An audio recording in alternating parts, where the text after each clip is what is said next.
नमस्कार. आजच्या 10 ऑगस्टच्या BMM meditation and self care ग्रुपच्या ह्या आपल्या सत्रामध्ये सगळ्यांचं खूप खूप स्वागत. ह्या विकेंडला आपण राखी पौर्णिमा साजरी करतोय, तर राखी पौर्णिमेच्या सगळ्यांना खूप शुभेच्छा. आणि दुसरं सांगायचं आनंदाची बातमी म्हणजे तुम्हाला तर माहिती आहे की आपला हा ग्रुप गेले 3+ इयर्स चालू आहे आणि दर आठवड्याला न चुकता आपण सेशन्स करतो. आणि जवळपास 2 वर्षापूर्वी आपण हे सेशन्स रेकॉर्ड करायला सुरुवात केली. तर आम्हाला सांगण्यास अत्यंत आनंद होतोय की आपल्या यूट्यूब चॅनलवर आजचं जे सेशन आहे हे 100वे रेकॉर्डेड सेशन असणार आहे. तर अरे 100 वा. सेशन्स आपले झालेले आहेत. या. तर तुम्ही समजा काही मिस केले असतील किंवा तुम्हाला परत बघायचे असतील तर नक्की आपलं यूट्यूब चॅनल बघत राहा आणि आपल्या सगळ्या मित्रमैत्रिणींना आप्तेष्टांना पण शेअर करा. वेगवेगळे विषय तुम्हाला ज्यात इंटरेस्ट असेल ते एपिसोड्स खूप छान झालेत आपले. तर मला ही आधी बातमी द्यायची होती सगळ्यांना आणि मग आता आपण आजच्या सत्राला सुरुवात करूया. मी अनघा ताईंना सांगते की त्यांनी यांची ओळख करून द्यावी. आय थिंक मी आधी मेडिटेशन करू का त्याची आधी ओळख करून देते.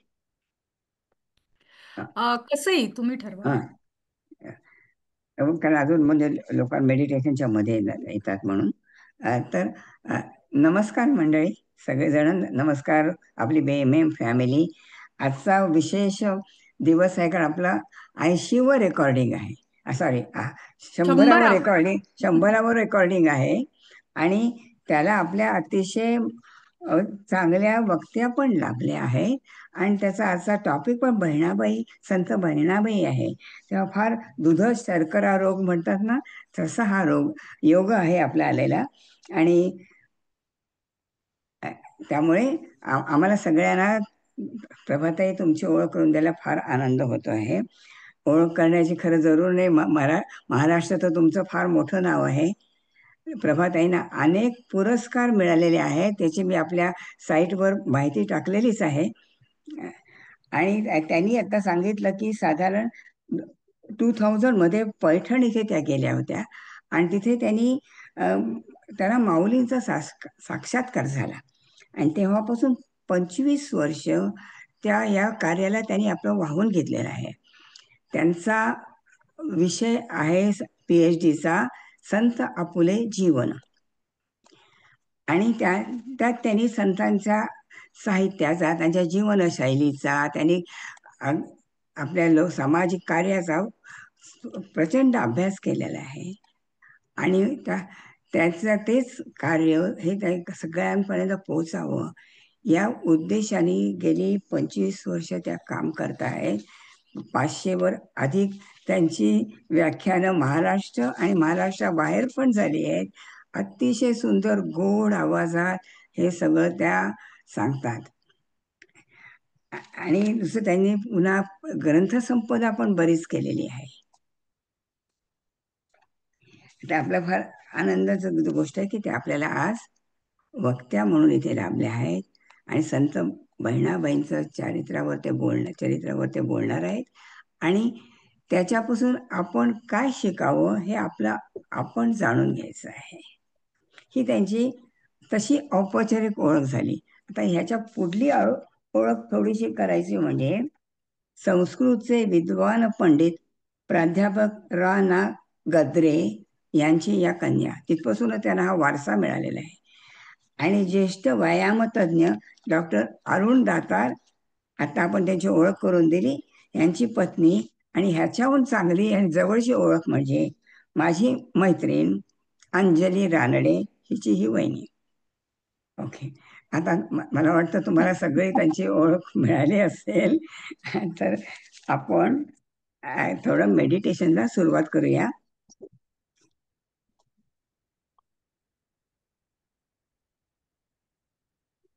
तर हा आपला 100वा सेशन आहे रेकॉर्डेड. आणि म्हणून let us practise gratitude for all the things that we feel grateful for.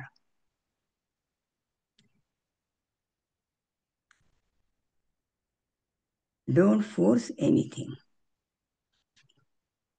Allow it to come naturally. You are not trying to control life or anything, just recognizing things, people that brought happiness and comfort to your life.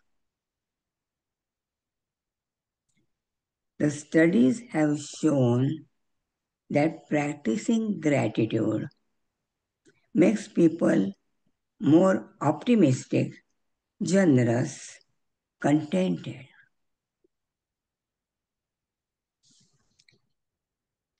So find comfortable position, alert and relaxed.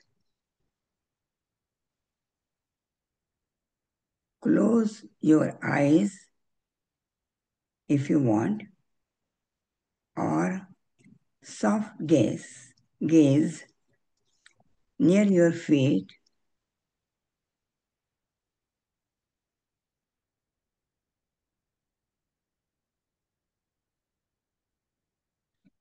Now let us start connecting with the body.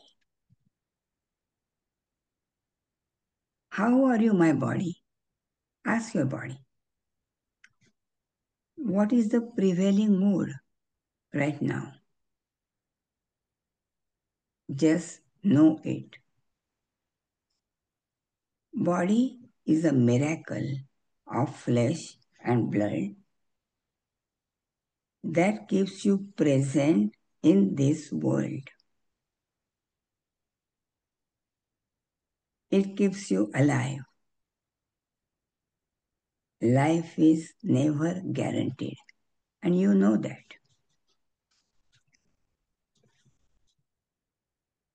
Can you feel grateful for your body?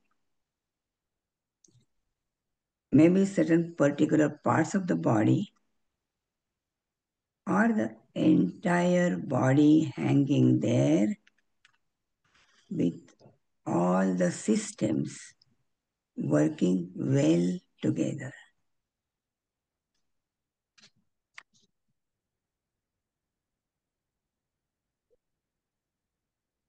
Can you feel grateful for your life in general?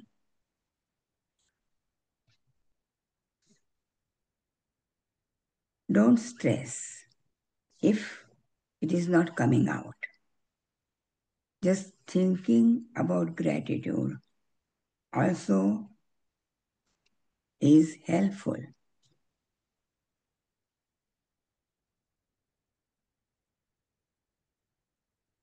Maybe your mind has gone off the track.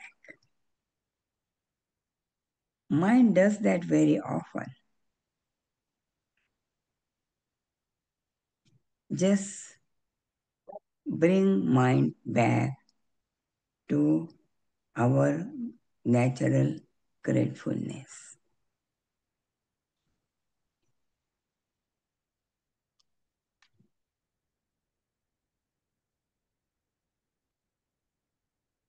Now, let us connect with our breath, a central part of our body, our life. Where do you find breath most? Just follow your breath. Breathe in and out. Breathe in and out. Notice and appreciate the simple act of breathing brings all the energy in our body, all the energy that is available to us.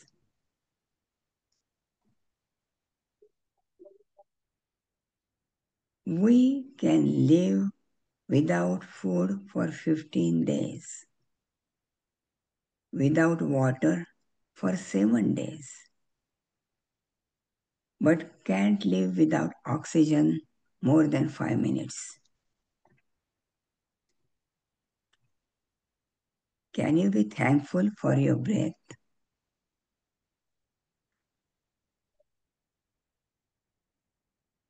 Bring awareness to it.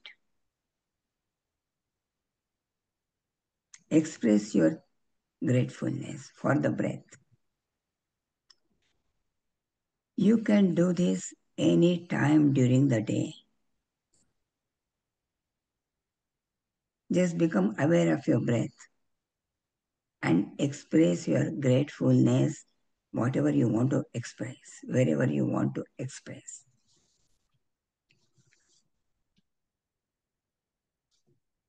Now, keeping in mind whatever all these things you have received, can you be grateful for this person, that is you,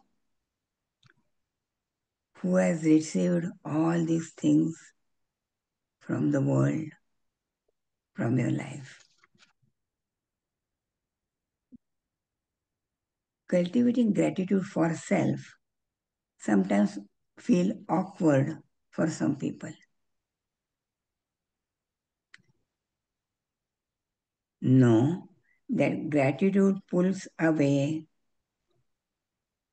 from your constant rumination, blaming, finding faults with others. Gratitude pulls you away from all this. With practicing gratitude, you can receive all these benefits and extend those to people around you.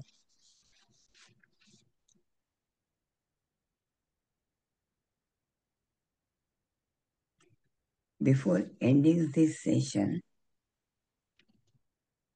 extend thanks to yourself for making time to meditate,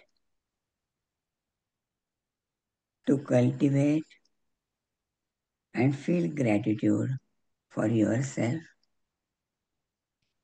and spread it to all people around you. Stay there for a little bit and slowly open your eyes.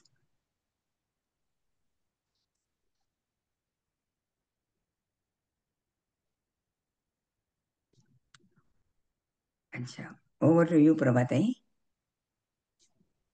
Thank you, and you can take over.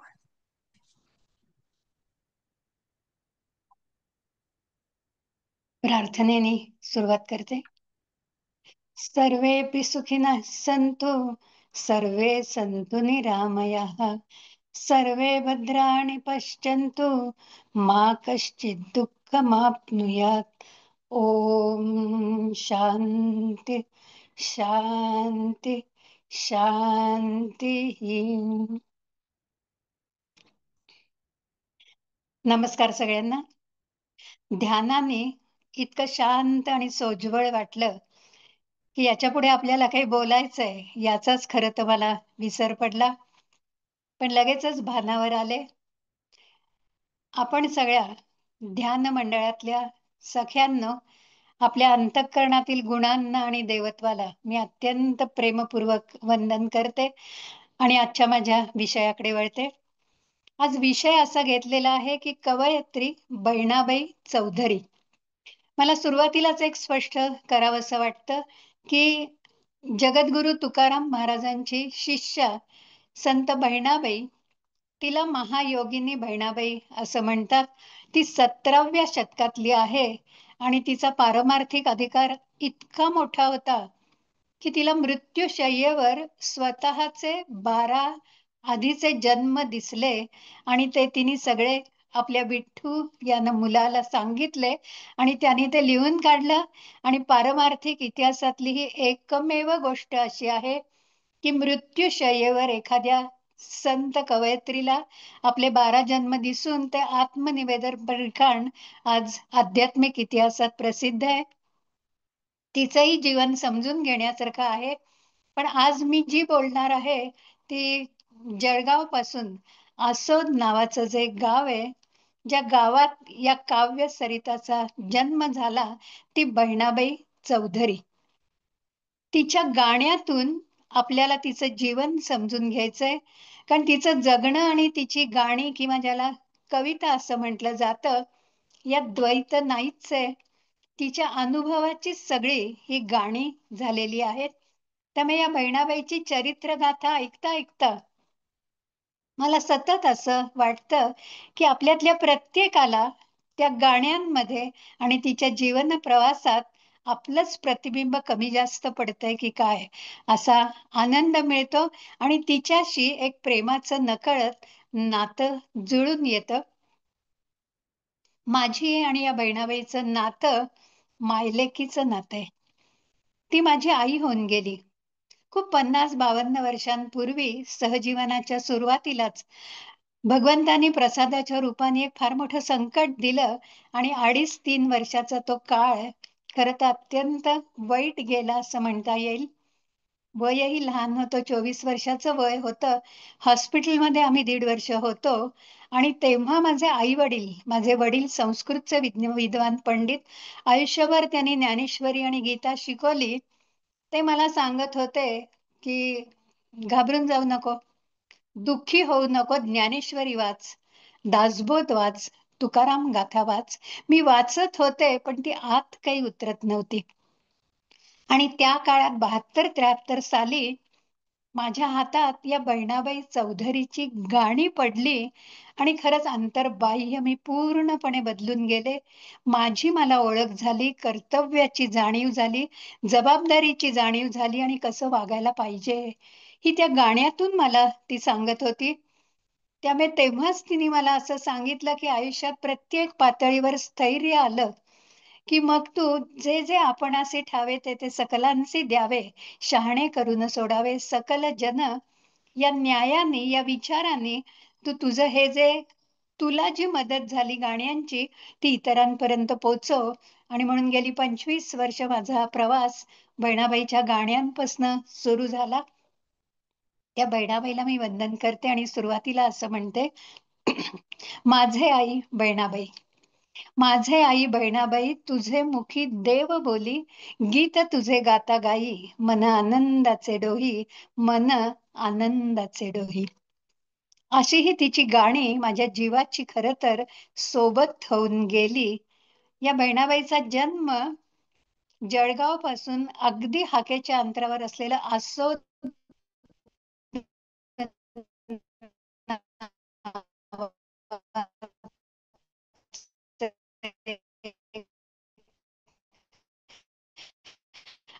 अगदी 50 गाव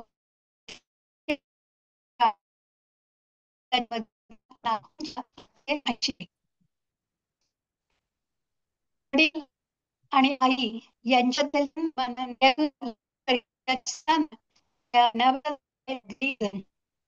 तर महाजनांच्या कुटुंबाचा मोठे विणी याच्यानंतरची ही सगळ्यात धाकटी पण अत्यंत लाडकी आणि म्हणून लाडली हेच तिचं नाव होतं. 4-5 वर्षाची असल्यापासून बहिणाबाईला जन्माने जी प्रतिभेची देणगी, ज्याला नैसर्गिक देणगी असं म्हणतात, ती मिळालेली होती. आणि म्हणून आपल्या संस्कृतीत नेहमी असं सांगितलं जातं, मातृदेव भव, पितृदेव भव आणि आचार्य देव भव. याप्रमाणे ती आपल्या आईबद्दल कवितेच्या ओळीतूनच बोलायला लागली. तिच्या आईचं नाव होतं भीमाई आणि वडिलांचं नाव होतं उखाजी. आपल्या आई म्हणजे प्रेमाची सावली कशी होती याचं वर्णन तिने 4 वर्षाची असताना केलं. ती असं म्हणते, माझी भीमाई माऊली जशी आंब्याची सावली. निसर्गातला प्रत्येक घटक आपल्याला काहीतरी शिकवत असतो. खरं तर निसर्ग हा आपला गुरु आहे. जसं आंब्याची सावली किंवा कुठल्याही झाडाची सावली देणं हा त्याचा गुणधर्म आहे, हे त्याचं ध्येय आहे, त्याच्या जीवनाची इति कर्तव्यता आहे. त्यामुळे चोर आले काय आणि साव आले काय, सावली देण्यात ते कधी फरक करत नाही. भेदाभेद मंगळ भेद करत नाहीत, माणूसच फक्त भेद करतो. म्हणून आपल्या आईचं वर्णन करताना ती असं म्हणते की आमच्या घरातच 35-40 माणसं एकत्र कुटुंब होतं. 3 काका, त्यांची मुलं, 3 काकू, 2 आत्या, वैधव्य आल्यानंतर माहेरी परत आलेल्या त्यांची 5-5, 7-7 मुलं. अशा प्रकाराने आमचं एकत्र कुटुंब होतं. आणि त्या कुटुंबाचं वर्णन करताना ती म्हणते की आईने आमच्या बहीण भावंडांच्यात जसा फरक केला नाही तसा नंदेची मुलं, जावेची मुलं यांच्यात कधीही फरक केला नाही. किंबहुना अख्ख्या गावातल्या मुलांवर तिने अशी प्रेमाची सावली धरली. वडिलांचं नाव आहे उखाजी, शेतकरी कुटुंब आहे. देव माणूस म्हणून गाव त्यांना ओळखतोय. ते सावकारीही करतायत आणि त्यांना अध्यात्माची खूप आवड आहे. त्यामुळे आपल्या वडिलांबद्दल बोलताना ती असं म्हणतेय, गावामध्ये दबदबा बाप माझा महाजन. गावामध्ये दबदबा बाप माझा महाजन, त्याचा काटे तोलन न्याय, गावामध्ये जसा राजा. त्यामुळे बहिणाबाई म्हणजे किंवा ही लाडली म्हणजे कोण होती, तर ज्या राजाची राजकन्या होती. त्यामुळे तिला कधीही आयुष्यात काही कमी पडलं नाही. पण मला महत्वाच्या बहिणाबाईच्या गाण्यांच्या ओळी या सुरुवातीलाच सांगाव्याशा वाटतात, की जे तिचं तत्वज्ञान होतं आणि जे तिने मला सांगितलं. ती असं म्हणतेय, रडू नको माझ्या जीवा, रडू नको माझ्या जीवा, तुला रड्याची रे सव, रडू हसव रे जरा, त्यात संसाराची चव, त्यात संसाराची चव. वा, सुख छान. दुःखाचं तत्व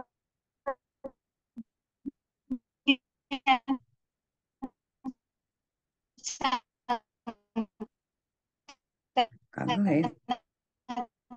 आरतीताई असं तुमचा म्हणते, ना हे तुले का आरतीताई ती तुमचा ना म्हणते, दुःख झालं टांगलं.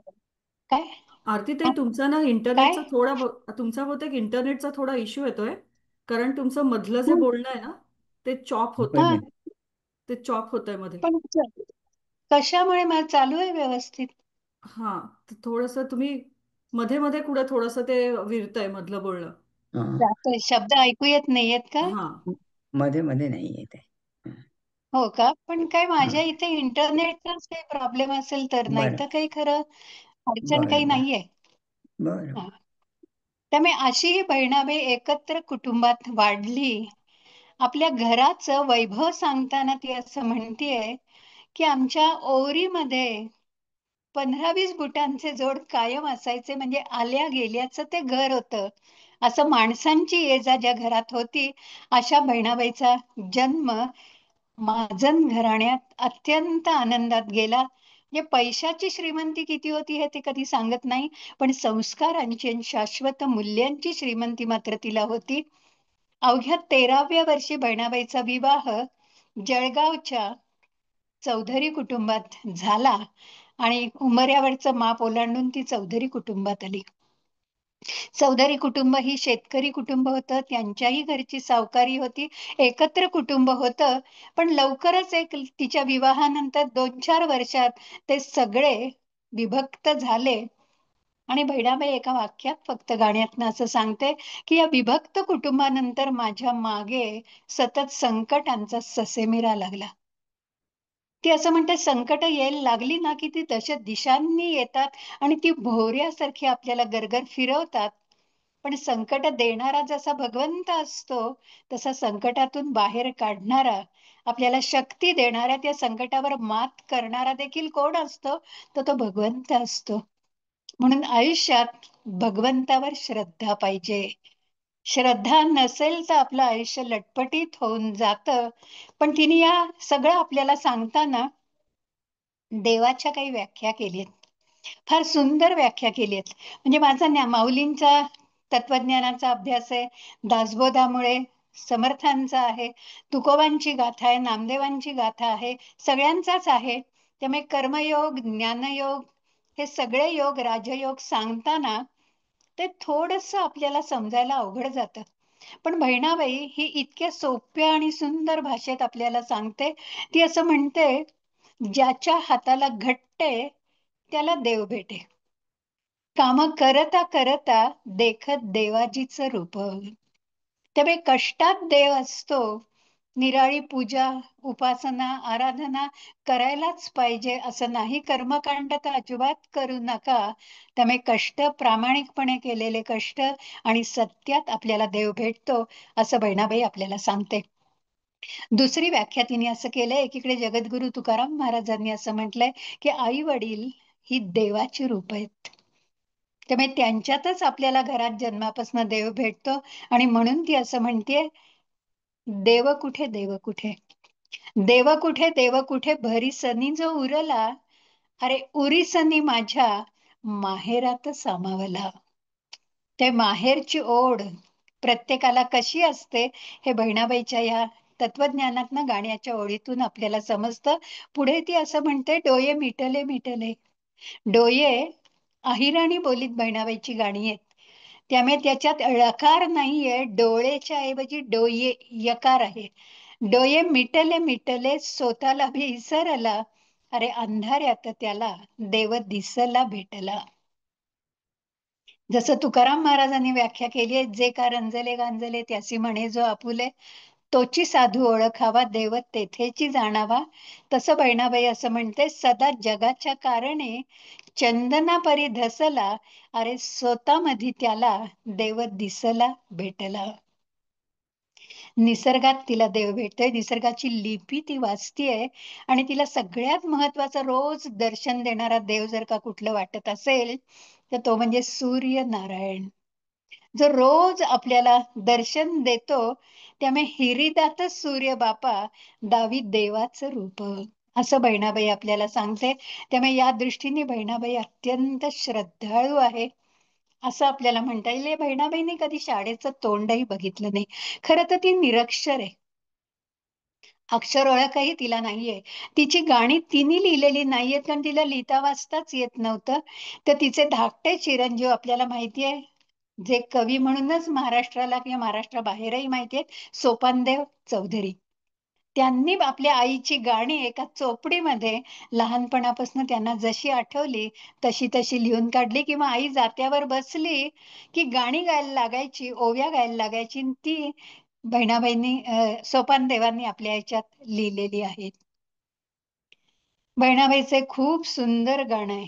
ही निसर्ग कवयित्री असं मी सुरुवातीपासून म्हणतेय. अरे संसार संसार हे तिचं गाणं आणि मन हे तिचं गाणं, ज्याचा चित्रपट सृष्टीला सुद्धा मोह झाला आणि त्यात ती गाणी दोन्ही त्याचा समावेश झाला. बहिणाबाईचं एक खूप सुंदर गाणं आहे, मला ती दैनंदिन जीवनातली गीता वाटते. लिहिता वाचता न येणाऱ्या बहिणाबाईला हे सगळं ज्ञान आणि जीवनविषयक तत्वज्ञान कुठनं आलं आणि कसं तिच्या मुखातून ते बाहेर पडलं, याचा विचार करता करता माझ्याकडे बहिणाबाई चौधरीवर माझ्या एका विद्यार्थ्यांनी पीएचडीचा प्रबंध लिहिलेला आहे. त्यामुळे ती काव्य निर्मितीची प्रक्रिया, कशातून तिच्या कविता जन्माला आल्या, असा सगळा विचार करता करता मी बहिणाबाईच्या 2 गाण्यांपाशी थांबले आणि त्यात मला तिची काव्य निर्मितीची प्रक्रिया मिळाली. बहिणाबाईचं एक फार सुंदर गाणं आहे, गाण्याचं नाव आहे घरोट. पण घरोट हे नाव तिने स्वतः कॉइन केलेलं आहे. घरोट म्हणजे जात. पण बहिणाबाई असं म्हणते, ज्याच्यातून पीठ येतं त्याला जात कशाला म्हणायचं, म्हणून तिला ते मान्य नाही, म्हणून ती घरोट म्हणते. आपल्या पिढीला माहितीये जात्याच्या 2 तळ्या असतात. खालची तळी स्थिर असते, ती कधी फिरत नाही, आणि वरची जी जात्याची तळी आहे ती फिरते. त्या तळीच्या मध्यभागी म्हणजे धान्य घालायला एक घास असतो आणि एक खुंटा असतो, तो धरून आपण तो फिरवायचा असतो. बहिणाबाई असं म्हणते की धान्य त्याच्यात घातलं आणि ते फिरवलं की जात्याच्या दोन्ही तळ्यांमधनं जी पिठी येते त्यात भेसळ कुठेही नसते, अत्यंत मुलायम अशी ती पिठी असते, भेसळ नसलेली. मला बहिणाबाईची गाणी तशी वाटतात. या घरोट हे गाणं मोठे, मी फक्त शेवटचं कडवं घेते. ती असं म्हणतेय की या जात्यामधनं पीठ येतं ना, अरे घरोटा घरोटा तुझ्यातून पडे पिठी, तसं तसं माझं गाणं पोटातून येतं ओठी. हे 2 ओठ म्हणजे जात्याच्या तळ्या आहेत. अनुभवाचा घास त्या तळीमधनं आत जातोय, तिथे घर्षण होतंय, त्याच्यावर संस्कार होत आहेत आणि ते अनुभव जसेच्या तसे बाहेर येत आहेत. म्हणून संतांच्या बाबतीत असं म्हटलं जातं, अनुभवे आले अंगा ते जगा देतसे. अशी ही बहिणाबाईची गाणी आहेत. आणखीन एक गाणं आपल्याला माहितीये, माझी माय सरस्वती. ती असं म्हणते, खरं प्रसंगनिष्ठ ही बहिणाबाईची गाणी आहेत. शेतात एका बांधाखाली बहिणाबाई आणि बहिणाबाईच्या 2-3 सख्या या भाकरी खायला बसलेल्या होत्या. छान त्यांच्या गप्पा चालल्या होत्या. बहिणाबाईची एक मैत्रीण शारदा, ती बहिणाबाईला असं म्हणते की आपण सगळ्या निरक्षर आहोत, आपल्याला लिहिता वाचता येत नाही, पण असं असून देखील तू इतकी सुंदर सुंदर गाणी कशी करतेस, तू कशी करतेस? हे बहिणाबाईला आवडलं नाही. कारण करता करविता कोण आहे? तर भगवंत आहे. मी करता ऐसे म्हणसी तेणे तू दुःखी होसी, राम करता ऐसे म्हणसी तेणे यश, कीर्ती आणि प्रताप हो. त्यामुळे बहिणाबाई असं म्हणते की गाय दूध देते, त्यात गाईचं काय आहे? चारा खाते आणि दूध देते. तसं माझी माय सरस्वती माले शिकविते बोली, लेक बहिणीच्या मनी किती गुपित पेरली. ही सरस्वती माझ्या कानात जीवनाचं सगळं रहस्य सांगते, आणि तिने जे सांगितलंय ते या जात्याच्या 2 तळ्यांमधनं जसंच्या तसं बाहेर येतं. त्यात माझं काहीही नाही. त्यामुळे नम्रता हा बहिणाबाईचा किंवा आपल्या सगळ्या संतांचा एक फार मोठा विशेष आहे. अहंकाराचा वारा न लागो राजाचा. अहंकार हा त्यांना माहितीच नाही. अहंकाराला मरण आलं की नम्रतेची वाट थेट आपल्याला भगवंताच्या पायाशी घेऊन जाते. त्यामुळे बहिणाबाईची ही जी गाणी आहेत, त्यातलं मी मगाशी म्हटलं की दैनंदिन जीवनातली गीता ज्याला म्हणता येईल, असं हे बहिणाबाईचं एक फार सुंदर गाणं आहे. कशाले काय म्हणू नये, कशाला काय म्हणू नये आणि कशाला काय म्हणावं, असं तिने आपल्याला सांगितलेलं आहे. मला थोडं या गाण्याबद्दल एक महत्वाची गोष्ट अशी सांगावीशी वाटते की 1880ला नागपंचमीला बहिणाबाईचा जन्म झाला असं मी म्हटलं, आणि 3 डिसेंबर 1951 दत्त जयंतीला बहिणाबाईंनी देह ठेवला. आणि तोपर्यंत सोपानदेवांनी सगळी बहिणाबाईची ऐकलेली गाणी चोपडीत लिहिलेली होती, आणि त्यांना असं वाटलं की आपल्या आयुष्याला आपल्या आईच्या गाण्यातल्या तत्वज्ञानाची जशी सोबत आहे, तशी सोबत इतरांच्या जीवनाला जर का मिळाली तर हे जगणे आनंदाचे, हा आनंद सगळ्यांना मिळेल. आणि म्हणून सोपानदेव मुंबईला आत्र्यांकडे गेले. प्रल्हाद केशव आत्रे, मराठीतलं एक फार मोठं व्यक्तिमत्व, अत्यंत आग्रही पण अत्यंत समजून घेणारं कवी म्हणून, संपादक म्हणून, सगळ्याच नात्यांनी अग्रलेख लिहिणारे म्हणून हे मराठी मनाला माहिती आहेत. असं म्हणतात की आत्र्यांच्या जिभेला हाड नव्हतं, ते काहीही बोलायचे पण प्रेमाने बोलायचे. याचे एक उदाहरण मला द्यायचा मोह होतोय की एकदा एका कार्यक्रमाला यशवंतराव चव्हाण हे अध्यक्ष होते आणि प्रमुख पाहुणे हे अत्रे होते. अत्र्यांचं जोरदार भाषण झालं आणि यशवंतराव बोलायला उठले, आणि ते पहिल्यांदा असं म्हणाले की अत्रे, काय हे तुमचं मराठी आहे, प्रत्येकाला च च च, हे झालंच पाहिजे, ते झालंच पाहिजे, असं काय आहे, या च च एवढं काय महत्व आहे? अत्रे ताबडतोब उठले आणि चव्हाणांना म्हणाले, तुम्हाला मराठीतल्या च च महत्व सांगायला हवं का? तुमच्या चव्हाण या नावातला च जर का काढला तर काय राहील बघा, इतकं च च महत्व आमच्या मराठी वैभवशाली भाषेत आहे, असं हे अत्रे. त्यामुळे सोपानदेव चौधरी आईची गाणी ज्यात लिहिली ती चोपडी घेऊन अत्र्यांकडे गेले. अत्र्यांनी चेष्टा केली तेव्हा सोपानदेव म्हणाले की माझ्या आईची काही गाणी आहेत, त्यातलं एखादं गाणं मी तुम्हाला वाचून दाखवू का, म्हणून दाखवू का? जसा बहिणाबाईचा आवाज अतिशय गोड होता, गळा गोड होता, तसा सोपानदेवांचाही गळा फार गोड होता. त्यांनी अत्र्यांना आपल्या आईची कशाले काय म्हणू नये ही कविता ही गाऊन दाखवली. अत्र्यांना अत्यंत आवडली, ते प्रभावी झाले. असं हे खरं राकट व्यक्तिमत्व, पण ते प्रभावी झाले. अत्र्यांनी ती सगळी चोपडी सोपानदेवांच्या हातातनं ओढून घेतली, आधाशासारखी.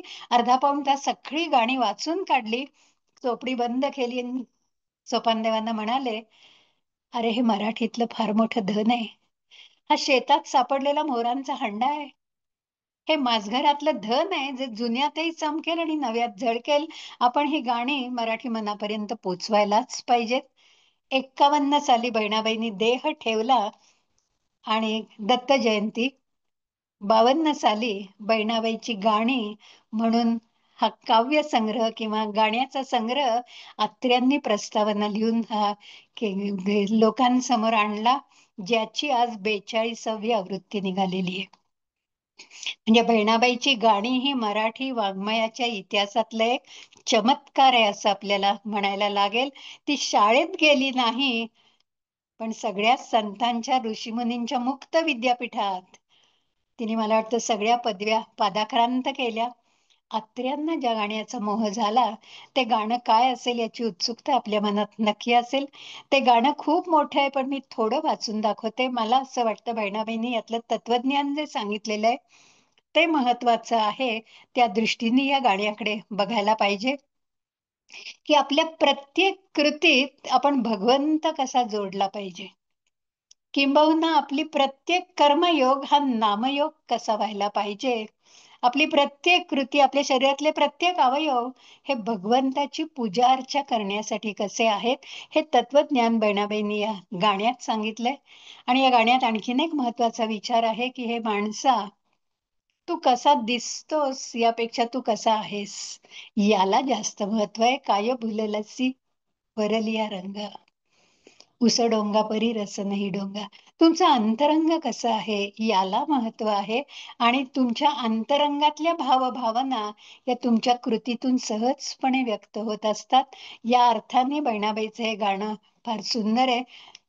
थोडं सुरुवात आणि शेवट फक्त मी या गाण्याची सांगते, कारण खूप मोठं गाणं आहे. बहिणाबाई असं म्हणते, बिना कपाशीचं उले त्याले बोंड म्हणू नये, बिना कपाशीचं उले त्याले बोंड म्हणू नये, हरी नामाईना बोले त्याले तोंड म्हणू नये, नाही वाऱ्याने हलल त्याले पान म्हणू नये, नाही ऐके हरी नाम त्याले कान म्हणू नये, निजविते भुक्या पोटी तिले रात म्हणू नये, आखडला दानासाठी त्याले हात म्हणू नये, नाही वळखला कान्हा तिले गाय म्हणू नये, जिले नाही पुठे पान्हा तिले माय म्हणू नये.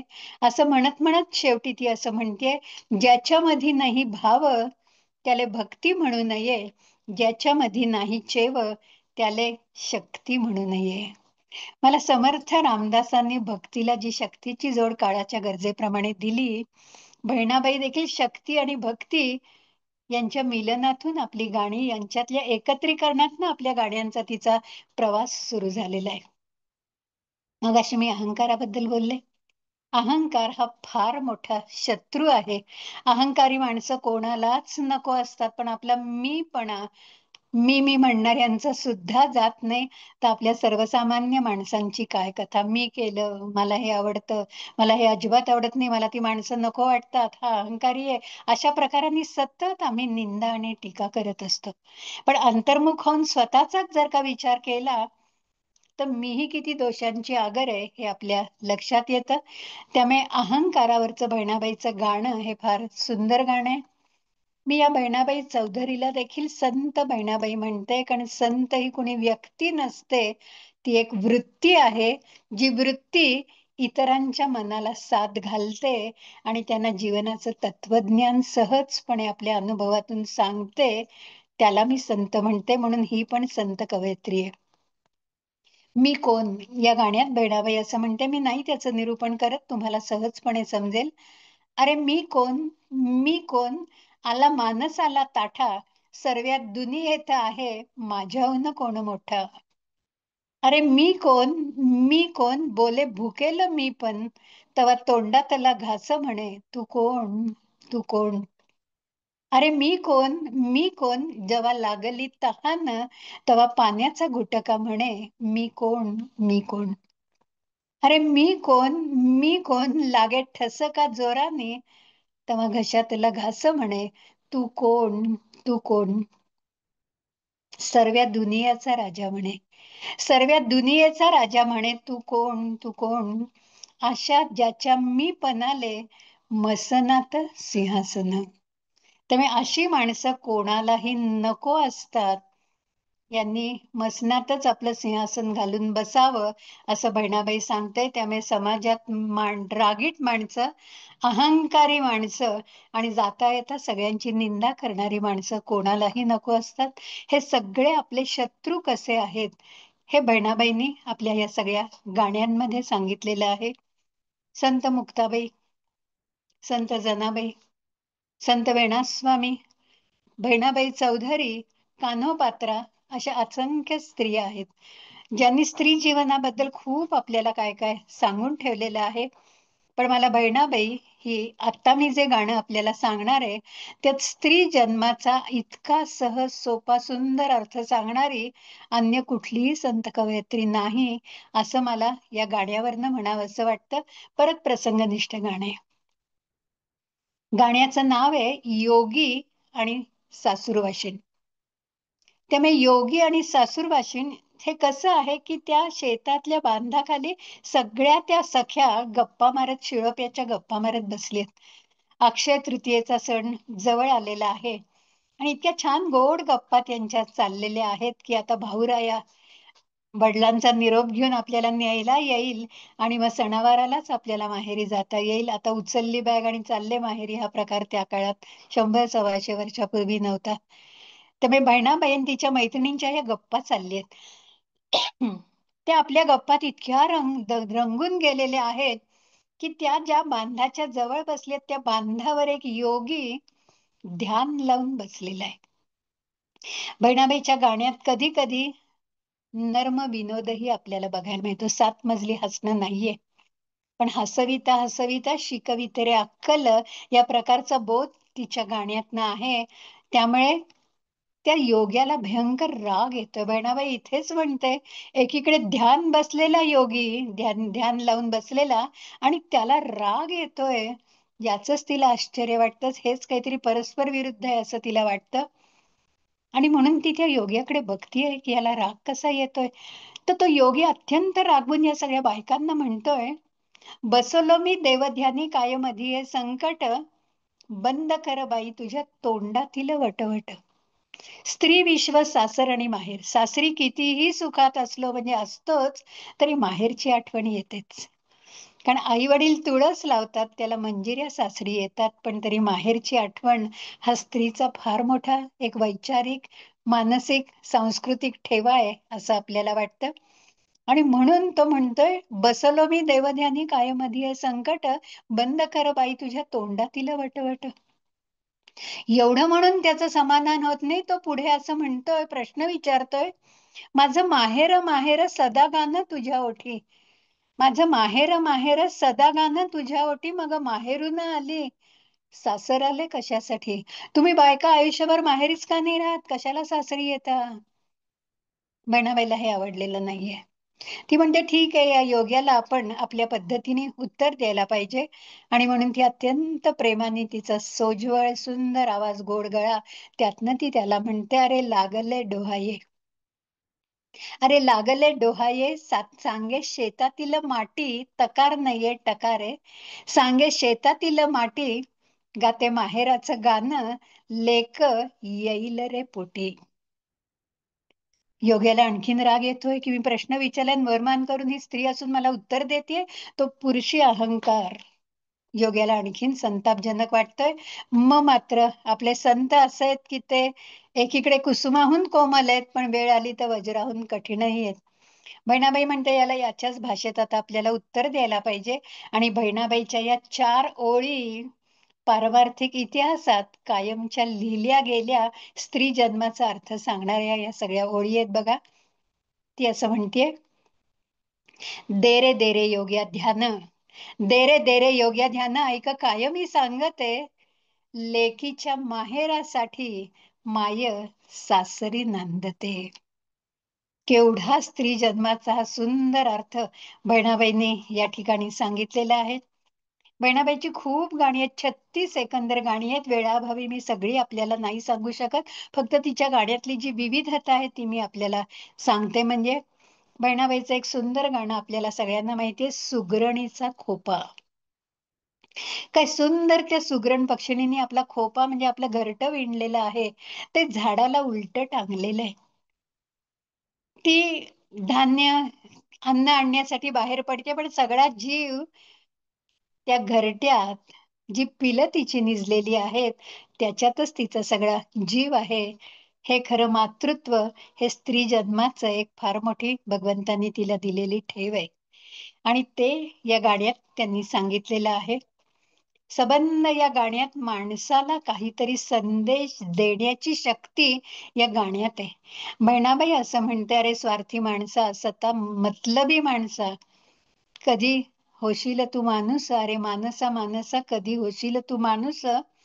त्या निसर्गातल्या गोष्टीतनं, त्या पक्षी आणि प्राण्यांकडनं काहीतरी तू शिक.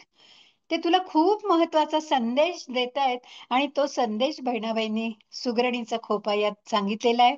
परत हे सबंध गाणं 4 कडव्याचं मी सांगत नाही, मला फक्त शेवटच्या कडव्यातला संदेश जो आहे तो सगळ्यात महत्वाचा वाटतो. बहिणाबाई आपल्याला असं सांगते, तिची उलुशीच चोच, तिची उलुशीच चोच, तेच दात तेच ओठ, तुले दिले रे देवाने 2 हात 10 बोट. 10 बोट तुला दिलेली आहेत कामासाठी, तरी देखील निष्क्रियता, आळस आणि कंटाळा यात तू सगळं आयुष्य वाया घालवतोस. पण ती पक्षी बघ, एकच चोच आहे, तेच दात आहेत, तेच ओठ आहेत, दिवस रात्र ती काम करत असते. अरे माणसा, तिच्याकडनं काहीतरी तू शिक. बहिणाबाईची 2 आणखीन सुंदर गाणी आहेत. एक मन नावाचं गाणं आहे, जे चित्रपट क्षेत्रात आलं. आणि सगळ्यात महत्वाचं गाणं, अरे संसार संसार जसा तवा चुल्यावर, आधी हाताला चटके तवा मिळते भाकर. चटक्यातच खरं संसाराचा अर्थ समजतो. सगळ्याच माझ्या सख्यांना तो चांगला अनुभव आहे, त्याबद्दल मी फारसं सांगत नाही. पण 1-2 महत्वाचे विचार 100-125 वर्षापूर्वी बहिणाबाईंनी आपल्याला या तिच्या गाण्यातनं कसे सांगितले तेवढाच फक्त मी उल्लेख करते. एक तर ती म्हणते की संसाराचा रथ, त्याची पती आणि पत्नी ही 2 चाक आहेत. दोन्ही चाकात सारखंच शक्ती आणि सारखीच गती लागते. एक खचलं तर दुसरं त्याला सावरतं, दुसरं खचलं तर पहिलं त्याला सावरतं. त्यामुळे पती श्रेष्ठ आणि पत्नी श्रेष्ठ असं अजिबात इथे भेदभाव नाही, दोघंही सारखीच आहेत. संसाराचा गाडा सुरळीत चालावा म्हणून दोघांनी कामाची वाटणी करून घेतलेली आहे. आणि ही वाटणी करताना परिवर्तन फार महत्वाचं आहे. जो थांबला तो संपला. त्या माणसाला सतत बदलायला लागतं, याचा एक फार सुंदर संदेश बहिणाबाईंनी या गाण्यात टाकलाय. एक उदाहरण तिने असं आपल्याला दिलेलं आहे की पूर्वी लवकर लग्न व्हायची, 7व्या-8व्या वर्षी लग्न व्हायची. आणि तेव्हा असं सालंकृत कन्यादान वगैरे आत्तासारखा प्रकार नव्हता. त्यामुळे एक दुडी, एक साधी मण्यांची माळ ही बहिणाबाईला दिलेली होती. प्रत्येकीलाच माहेरून काहीतरी दागिना त्याही काळात म्हणजे काही ना काही रूपाने मिळायचा. पण बहिणाबाई आपल्याला असं म्हणते की जसं वय वाढतं, जाणीवा परिपक्व होतात, आपलं आकारमान बदलतं, आणि ती 7व्या-8व्या वर्षाची आईने दिलेली दुडी ही 40-50व्या वर्षी होत नाही. पण ती आम्हाला हवीच असते, कारण ती आईने दिलेली भेट आहे. मग काय करायचं, ती माळ होत नाही म्हणून गळा कापून चालत नाही, त्या दुडीतले मणी वाढवायला लागतात. अनुभवाचे दागिने वाढवायचे असतात. आणि ती खरी आमची श्रीमंती आहे, असं बहिणाबाई या पूर्ण आपल्याला अरे संसार संसारामध्ये सांगते. त्यामुळे हाताला चटके बसल्याशिवाय आपलं जीवन समृद्ध कधीही होत नाही, हे बहिणाबाईंनी या गाण्यात सांगितलंय. आणि मन म्हणून बहिणाबाईचं जे गाणं आहे आपल्याला सगळ्यांना माहितीये, मन वढाय वढाय उभ्या पिकातील ढोर, किती हाकला हाकला फिर येत पिकावर. हे गाणं म्हणजे तर पारमार्थिक इतिहासातले खरंच चमत्कार आहे असं आपल्याला म्हणायला लागतं. समर्थ रामदास स्वामींचे 205 मनाचे श्लोक, त्यात जे समर्थांनी सगळं तत्वज्ञान सांगितलंय ते बहिणाबाईंनी तिच्या या गाण्यात सांगितलंय. ती असं म्हणते, अरे मना, तुला तरी तुझा ठांग पत्ता कधी लागतो का? हे सगळं मनाचं वर्णन करता करता बहिणाबाई एका अशा निष्कर्षाला आलेली आहे की माणसाने एखाद्या माणसावर जर का डूख धरला तर तो आयुष्यभरासाठी असतो, तो कधीही बदलत नाही. आणि ही अत्यंत महत्वाची चूक आहे, दोष आहे किंवा उणीव आहे. त्यांनी आपल्या अनुभवाप्रमाणे परत परत बदलायला पाहिजे. दोषांना माफ करणं यासाठी फार मोठं मन लागतं आणि ते भगवंतांनी आपल्याला दिलेलं आहे, त्याची जाणीव आपल्याला प्रत्येकाला पाहिजे. ती असं म्हणते की अरे इंचू साप बरा त्याले उतारे वंतर. इंचू डसला, साप चावला, तर त्याला मांत्रिकाकडनं उतारे मंतर आहेत, त्याची त्यातनं सुटका होते. पण माणसाने डोक धरला तर कधीही होत नाही. गाय चारा खाल्ल्यानंतर मान हलवते, ती कृतज्ञता भाव म्हणून, आणि माणूस मात्र स्वार्थापोटीच मान हलवतो. त्यामुळे माणसा आणि म्हणून शेवटी तिने या गाण्यात भगवंताला प्रश्न विचारलेला आहे. काय तिचा पारमार्थिक अधिकार आहे बघा. ती असं म्हणते, देवा असं कसं म्हण, देवा असं कसं म्हण, असं कसं रे पडलं, कुठे जागेपणी तुला असं सपान पडलं.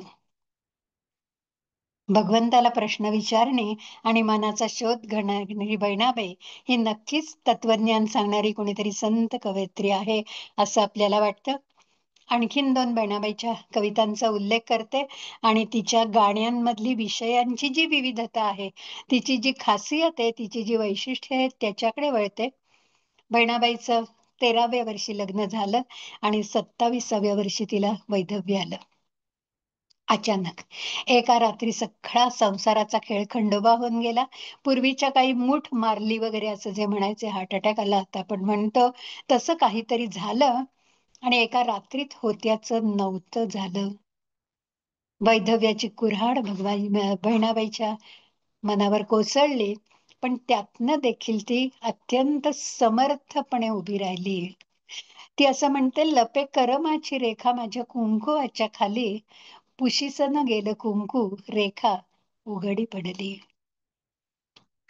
पतीच्या नावाने लावलेलं कुंकू हे पुसून टाकलं, पण ते कुंकवाखाली माहेरच्या संस्कारांचं गोंधण आहे, ते मला जगवेल. संस्कार मला जगवतील. मला माझ्या 3 मुलांसाठी जगलंच पाहिजे, त्यांना शिकवायला पाहिजे, त्यांना मोठं करायला पाहिजे, त्यांना समाजाला एक चांगला नागरिक देणं हे माझं कर्तव्य आहे, हे त्या निरक्षर बहिणाबाईला जाणीव होती. आणि म्हणून ती म्हणते की गळ्यातलं मंगळसूत्र गेलं, पण पती पत्नींच्या ज्या शपथ आहेत त्या मला पूर्ण करायला पाहिजेत. मनगटातली बांगडी वाढवली गेली, पण मनगटात जी ताकद आहे ती ताकद आता मला वापरायची. असं सबंध ते लपे करमाची रेखा माझ्या कुंकुवाच्या खाली, फार सुंदर खरोखर ते गाणं आहे. बहिणाबाई असं म्हणते की 4 अश्रू आले, पण ते माझे मीच पुसले. अश्रूची ताकद प्रचंड मोठी आहे. ती म्हणते, जेव्हा डोळ्यात अश्रू असतात तेव्हा माणसं माणसं असतात. त्यामुळे अश्रू हे कमकुवत मनाचं अजिबात लक्षण नाहीये. मन मोकळं झालं की त्याची ऊर्जा जागी होते आणि ताठ मानाने जगायला तो मोकळी होतो. मला बहिणाबाईच्या या गाण्यातला एक अत्यंत महत्वाचा संदेश हा प्रत्येकाने कसा मानला पाहिजे. बहिणाबाई या गाण्यात असं आपल्याला सांगते, ज्योतिष आपलं भविष्य सांगतो, पण संतांचे विचार, त्यांचं तत्वज्ञान आणि त्यांचा सहवास आपलं भविष्य घडवतात. आपल्याला सांगणं हवंय का घडवणं हवंय? आणि घडवणं हवं असेल तर आपल्याला संतांची सोबत, संत संग येई घरा, हाच विचार जास्त महत्वाचा आहे. या लपे करमाची रेखा याला जोडूनच एक माझ्या जीवा नावाची कविता आहे. फार सुंदर हे देखील गाणं आहे. गेयत्या त्या गाण्यात आहे. जसं भारा तांब्यांच्या गाण्यात गेयता आहे म्हणून त्याला भावगीतं म्हणतात, तसं बहिणाबाईच्या कविता नाहीयेत, ती गाणी आहेत असं आपल्याला म्हणता येईल. बहिणाबाई असं त्या गाण्यामध्ये म्हणते, अरे रडता रडता, अरे रडता रडता डोळे भरले भरले, आसू सरले सरले, आता हुंदके उरले. आसू सरले सरले, माझा मलाच इसावा, असा असवा बिगर, रडू नको माझ्या जीवा. आणि या गाण्यात स्वतःची समजूत काढून ताठ मानेने उभं राहणारी आणि परत कामाला लागणारी आणि कामातच ईश्वर आहे हे स्वतःचं समाधान करून घेणारी बहिणाबाई कात टाकल्यासारखी कामाला लागून आपल्या मुलांना मोठी करते. सोपानदेव चौधरी शिक्षण खात्यात एक फार मोठे अधिकारी होते. महाराष्ट्राला मोठे कवी म्हणून ते परिचित आहेत. पण या गाण्यात बहिणाबाई असं म्हणते की मी माझं जे दुःख आहे वैधव्याचं ते कामाला लागल्यामुळे रोज विसरायचा प्रयत्न करतेय. आणि रोज जी भेटायला येणारी माणसं आहेत ना, त्यामुळे त्या दुःखाच्या जखमेवर खपली धरायला लागली आहे, पण ती परत खपली उलगडली जाते आणि त्यातनं परत रक्त व्हायला लागतंय. आणि म्हणून अत्यंत प्रेमाने, मायेनी ती येणाऱ्या माणसांना असं सांगते, काय तिची ताकद आहे बघा. नका नका आयाबाया, नका नका आयाबाया, नका करू माझी किव, झालं माझं समाधान, आता माझा माले जीव. आपल्या जीवनाचे मला वाटतं सूत्रधार कोण असतो तर आपणच असतो. माझं जीवन माझ्या हातात आहे. ते ज्योतिषांनी सांगितलेल्या त्या ग्रहांची काय स्थिती आहे त्याच्यावर अवलंबून नाही. तो कदाचित एक थोडा मार्ग असेल, पण आपणच उठलं पाहिजे. प्रतिकूल परिस्थितीत काय सुंदर बहिणाबाईचा संदेश आहे बघा. प्रतिकूल परिस्थितीत अनुकूलतेची स्वप्न बघायची आणि बघितलेली स्वप्न प्रत्यक्षात येण्यासाठी प्रयत्नांची पराकाष्ठा करायची. पण या सगळ्या प्रवासाला तेथे भगवंताचे अधिष्ठान पाहिजे, श्रद्धा पाहिजे. श्रद्धा म्हणजे रोज नाक घासणं नाही, पण भगवंतावर आपली श्रद्धा असणं हे आपलं वैभव आहे. आणि भगवंतावर श्रद्धा नसणं ही विपत्ती आहे. आपल्याला विपत्ती हवी आहे का आपल्याला संपत्ती हवी, हा विचार आपण आपला करायला पाहिजे. असा हा सगळा बहिणाबाईच्या गाण्यांचा प्रवास आहे.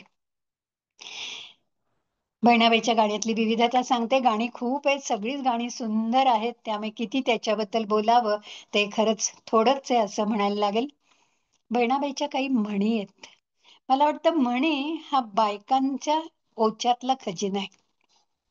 कारण बायकांना जसं नटायला आवडतं, घरात सौंदर्यदृष्टी आवडते, तशी भाषा शिकायला आवडते. आणि भगवंतानी बायकांना इतकं सुंदर एक खरं तर देणगी दिली आहे की काम करता करता त्या खूप बोलत असतात. शाळेत असताना बरेचदा आपल्या शिक्षकांनी आपल्याला म्हटलंय, अरे मातीचं तोंड असं तर रोज 10 वेळा फुटलं असतं. इतक्या आपण बोलतो, बोलण्याचा दमही लागत नाही. त्यामुळे बहिणाबाईच्या काही अतिशय सुंदर म्हणी आहेत. बहिणाबाई असं म्हणतेय, माणसाने घडला पैसा, पैशापायी जीव झाला कोळसा. सतत पैशाच्या मागे धावण्यात काही अर्थ नाही. पैशापेक्षा माणसांची संपत्ती, किती तुम्ही माणसं जोडली आहेत त्याला खूप महत्व आहे. पुढे ती असं म्हणते की मस्तकातलं पुस्तकात गेलं, पण आता किती लोक वाचतायत, त्या पुस्तकातलं मस्तकातही जायला पाहिजे ना, ते कुठे जातंय. आणि आणखीन एक सुंदर तिची खरं तर म्हणे, पोट म्हणे भरलं पोत, जिभ म्हणे तुझं काय जात. खूप छान आहे. याचे खूप विस्तार करता येईल, पण मी एवढंच म्हणते की खाण्यासाठी जगायचं का जगण्यासाठी खायचं. पोट भरलंय हा सिग्नल आपल्याला 45 मिनिटांनी मिळतो असं विज्ञान सांगतं. पण पोट भरल्यावरती पुढची 45 मिनिटं खातच राहायचं का? आणि म्हणून पोट म्हणे भरलं पोत, पण जीभ तिचं काही समाधान होत नाही, ती रसना शांत होत नाही. सकाळच्या जेवण होतानाच संध्याकाळी काय करायचं या गप्पा असतात. आणि थोडंच उरलंय, चला ढकला पोटात, असंही म्हणून आपण नेहमी त्याचा विचार करतो. आणि म्हणून बहिणाबाई तिच्या खूप म्हणी आहेत. मी 2-3च फक्त म्हणी सांगितल्या. 43 म्हणी बहिणाबाईच्या एकंदर आहेत. आणि ज्या समाजातलं दोष दिग्दर्शन करणाऱ्या या सगळ्या म्हणी आहेत. लोकशिक्षकाच्या भूमिकेतून बहिणाबाईंनी काही स्फुट ओव्या लिहिल्या. या स्फुट ओव्या ही फार सुंदर आहेत. माणसाची स्वार्थी वृत्ती, त्यामुळे चोरी करण्याची वृत्ती, यावर बहिणाबाईंनी खूप सुंदर चिंतन केलेलं आहे. इतकं सुंदर भाष्य केलंय की सामाजिक गुणदोषांवर बोट ठेवणं. आणि त्यातून ती असं म्हणते, फार नाही विस्तार करत, जेव्हा इमान सचोटी पापा मधिरे बुडालं, तेव्हा याच मानसानं किल्ल्या कुलूप घडलं. स्वार्थ वाढला आणि माणसाने किल्ले आणि कुलप तयार केली. बहिणाबाई असं म्हणते की कुलूप तसंच राहिलं, किल्ली मात्र आपल्या जवळ राहिली. पण कुलूप फोडलं आपण आणि तिथलं आपण काही घ्यायला गेलो तर काय होईल? तर अशा माणसाला चोर असं म्हणतात. आणि त्या चोरांना समाजात नाही ठेवता येत. त्यांच्यासाठी तुरुंग.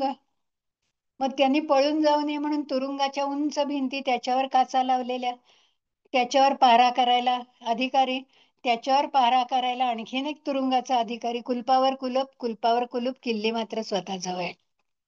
तर माणसाची स्वार्थी वृत्ती ही कशी वाढत चालली आहे याच्यावर अतिशय सुंदर चिंतन अशा असंख्य स्फुट ओव्यातनं बहिणाबाईंनी केलेलं आहे.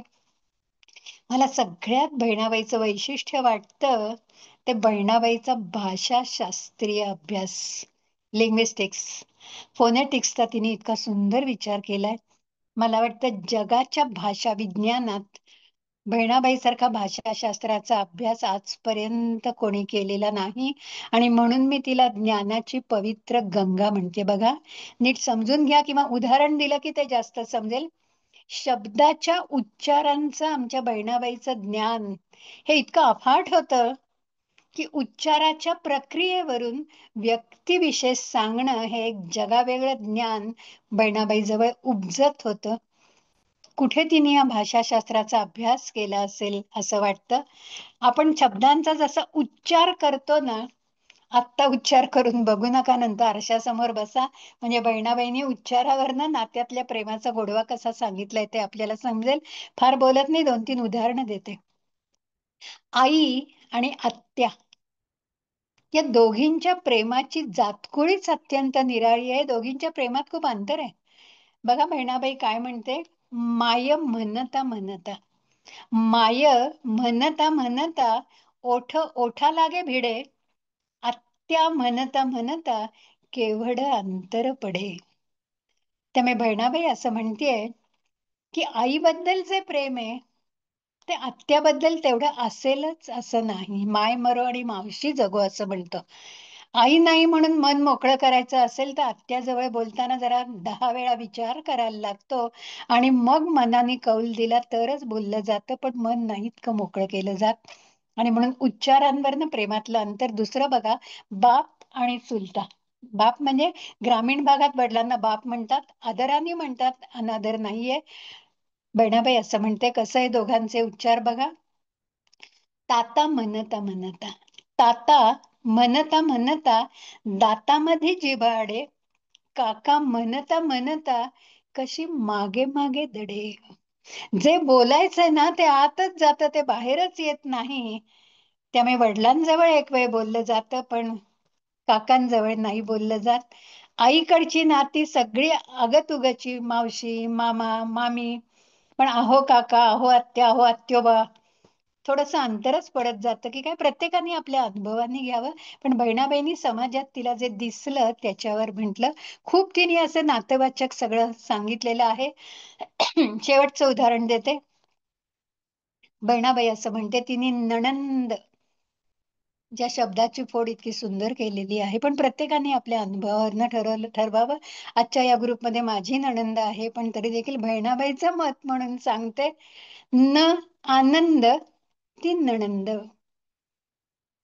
जिच्या डोळ्या नाही असू ती कशाची सासू, आणि जो सुनेला देत नाही आसरा तो कशाचा सासरा, जोडता तोडलं त्याले नाते म्हणू नये. आणि या सगळ्या भाषाशास्त्रीय अभ्यासाचा कळस म्हणजे मावशी आणि जिजी म्हणजे सासू, यातलं अंतर तिने सांगितले. ते सांगून भाषाशास्त्रीय अभ्यास मी थांबवते. जीजी म्हणता म्हणता, जीजी म्हणता म्हणता झाला जिभले निवारा, सासू म्हणता म्हणता गेला तोंडातून वारा. त्यामुळे सासू कितीही प्रेमळ असली तरी ती आई सारखी आहे असं आपण म्हणतो, आई आहे असं कधीही म्हणत नाही. बहिणाबाईंनी शब्दांच्या विरुक्तीबद्दल काही भाष्य केलेलं आहे, ते एक सांगते. ती असं म्हणते, कडू खाणं रुचे ना, कडू बोलणं रुचे, अशी कशी दुजाबाई बोलवो वाचे. आपल्याला कोणाला कडू खायला आवडत नाही. कारल्याची भाजी आपण खातो, पण गुढीपाडव्याला साधा तो कडुलिंबाचा पाला खा म्हटलं तर आपण सहसा तयार होत नाही. असं म्हणतात तो चावून चावून खाल्ला तर त्याची गोडी वाढते, पण आपण सहसा नाही खात. मग आपल्याला जिभेला जर का कडू चव आवडत नाही, तर एखाद्याला कडू बोललं, एखाद्याला घालून पाडून बोलणं, हे कसं काय आपल्याला आवडतं? त्यातनं आपल्याला आनंद कसा मिळतो, असं बहिणाबाईंनी या ठिकाणी सांगितलेलं आहे. बहिणाबाईंनी अतिशय सुंदर व्यक्तिचित्र लिहिली. जवळजवळ 27 व्यक्तिचित्र बहिणाबाईंनी लिहिली, पण तिचं संतांवर खूप प्रेम होतं. आणि संत मुक्ताबाई, ज्ञानेश्वर महाराजांची धाकुली बहीण, तिच्यावर बहिणाबाईचा फार जीव होता. जीव होता म्हणजे काय, तिला वाचता येत नव्हतं. पण रामाची देवळं याच तिच्या शाळा होत्या. तिथे कीर्तन, प्रवचन, कथा ऐकून तिचा कान तयार झाला आणि त्या श्रवण भक्तीचा प्रवास अंतरंगापर्यंत उतरला. आणि मग तिला ही सगळी माणसं भक्तिमय वाटायला लागली. मुक्ताबाईवर अपार श्रद्धा असलेल्या बहिणाबाईचं फार सुंदर व्यक्तिचित्र आहे. ती असं म्हणते, माझी मुक्ताई मुक्ताई, माझी मुक्ताई मुक्ताई, 10 वर्षाचं लेकरू, चांगदेव योगियाने तिला मानले रे गुरु. 10 वर्षाची मुक्ताई आहे. आणि चांगदेव हे योगाचार्य, त्यांनी 1400 वर्ष आपलं आयुष्य तरुण म्हणून ठेवलेलं होतं. एवढी त्यांच्याजवळ योगिक प्रक्रिया होती.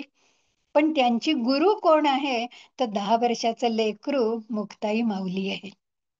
ज्ञान आणि मुक्ता यांचं नातं अलौकिक नातं होतं. अतिशय विलक्षण एकरूपता त्यांच्या नात्यात होती. ज्ञान आणि मुक्ती हा एकमेकांचा आरसा होऊन जगले. ज्ञान हसला मुक्ती हसायची, मुक्ती हसली तर ज्ञान हसायचा. दोघांना एकमेकांशिवाय जगणं अवघड होतं. म्हणून ज्ञानाने मनाची ताटी बंद करून घेतली, तो बंदिस्त ताटीत बसला आणि मुक्ताबाईचा जीव उडून गेला. आणि त्यातून ताटीचे अभंग आपल्याला माहिती आहेत. ती 3 भावंडांची माऊली होऊन गेली. आणि त्याच्याबद्दल बहिणाबाई असं लिहिते, गैहरले ज्ञानदेव, डोये भरीस न आले, असा भाग्यवंत भाऊ त्याची मुक्ताई बहीण. आपण राखी पौर्णिमा साजरी करणार आहोत. भावा बहिणीचं नातं काय असतं हे बहिणाबाईच्या या गाण्यातनं आपल्याला समजेल. ती असं पुढे म्हणते, घेता हिरीदाचा ठाव हृदय, घेता हिरीदाचा ठाव, ऐका ताटीचे अभंग, एका एका अभंगात उभा केला पांडुरंग. काय ताकद आहे बहिणाबाईची. या बहिणाबाईची सगळी दुःख आता मी नाही म्हणजे जास्त तुम्हाला काही दुःख सांगितली, कारण तिलाच ती सांगणं आवडायचं नाही.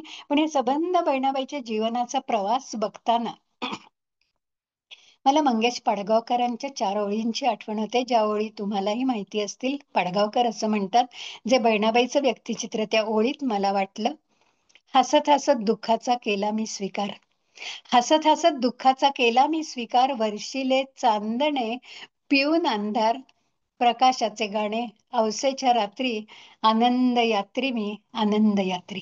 अशी ही बहिणाबाईची गाणी, बहिणाबाईचं जीवन कथा ही एक आनंदोत्सव आहे असं मला वाटतं.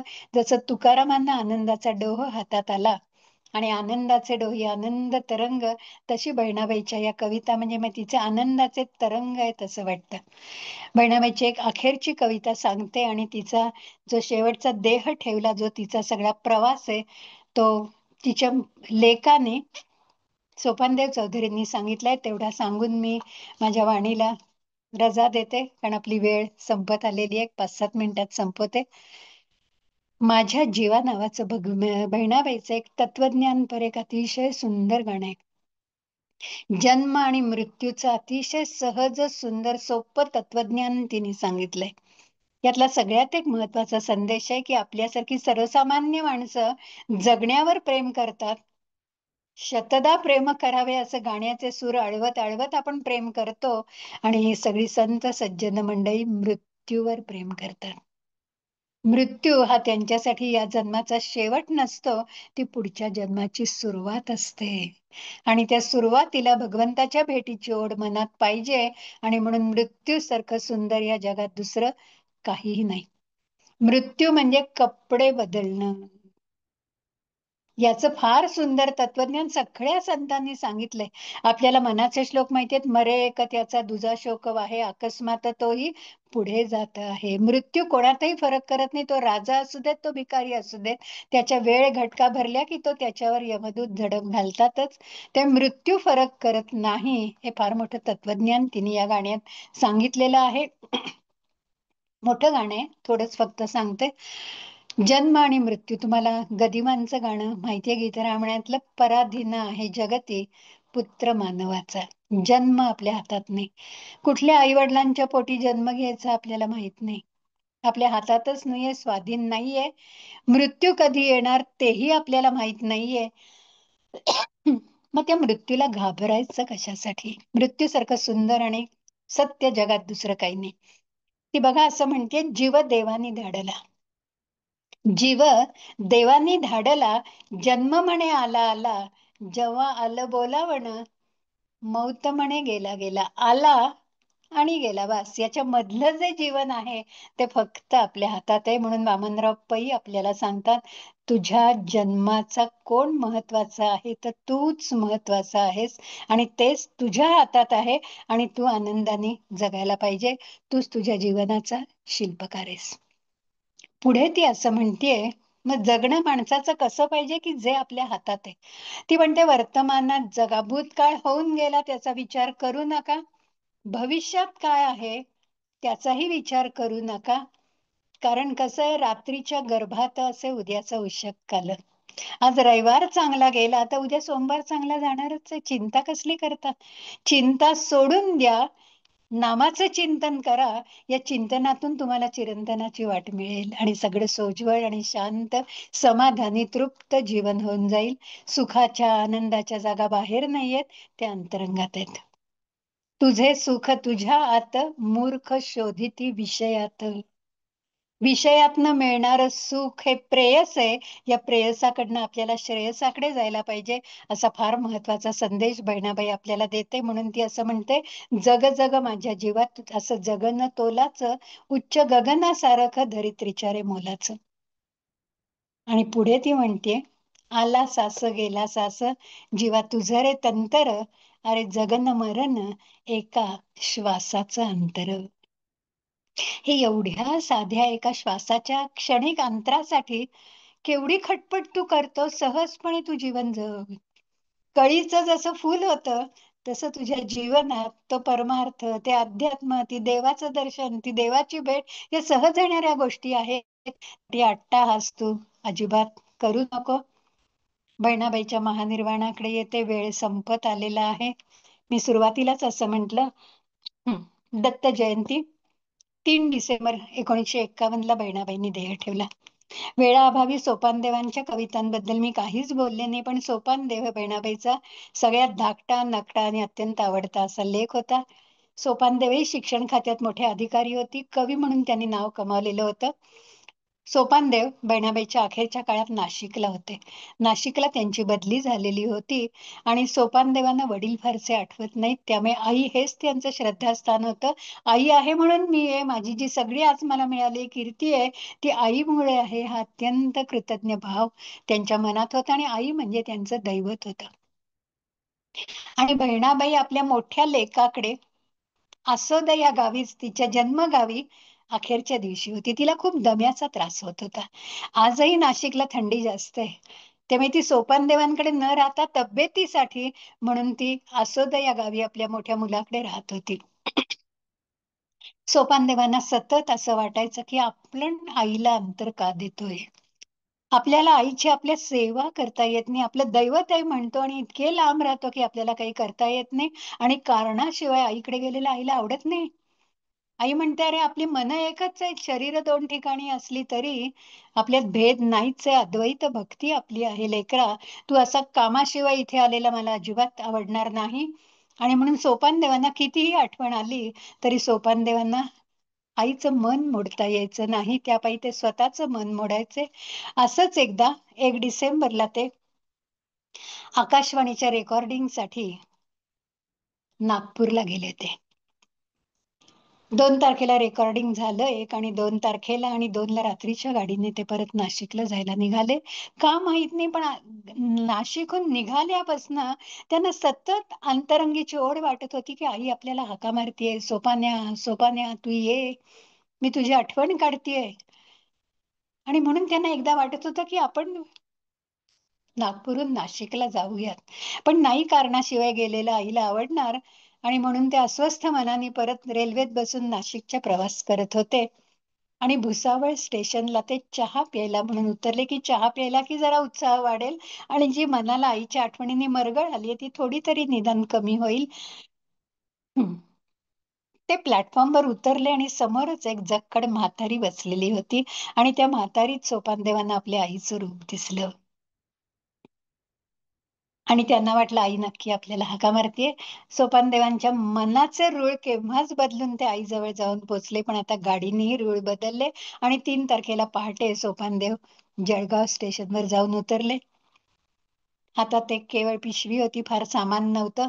स्टेशन पासून घर जरा थोडं लांब होतं. रिक्षा नाही, टांगा नाही, काही नाही, चालत चालत ते निघाले अत्यंत घाईघाईने. मन केव्हाच आईजवळ जाऊन पोचलं होतं.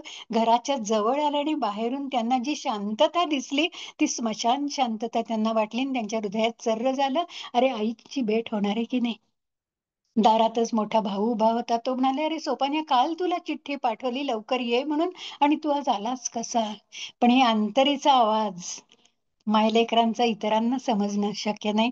सोपानदेवांनी पिशवी फेकली, धावत धावत ते बहिणाबाईला ज्या खोलीत ठेवलं होतं त्या खोलीत गेले. बहिणाबाईंनी 2 दिवस मुखातून शब्दही बाहेर काढला नव्हता, की पाण्याचा थेंबही घेतलेला नव्हता. डोळे मिटून बहिणाबाई पडली. ती सोपानदेव जवळ गेले, आईचं मस्तक मांडीवर घेतलं आणि आईला ते म्हणाले, आई उठ बघ तुझं औषध आलंय. पण जेव्हा जेव्हा सोपानदेव मी येतो असं म्हणायचे, तेव्हा ती माऊली आपल्या लेकराला असं म्हणायची, अरे औषध कितीही आवडलं ना तरी कणभरच घ्यायचं असतं. त्यावेळी तुझं प्रेम मला माहितीये, तू माझं औषध आहेस, पण कधी मधीच येत जा, सारखा नको येत जाऊस. आणि म्हणून सोपानदेव म्हणते, बघ तुझं औषध आलं, उठ. आणि त्यांचे डोळे गळले आणि ते कडत अश्रू बहिणाबाईच्या कपाळावर जाऊन पडला.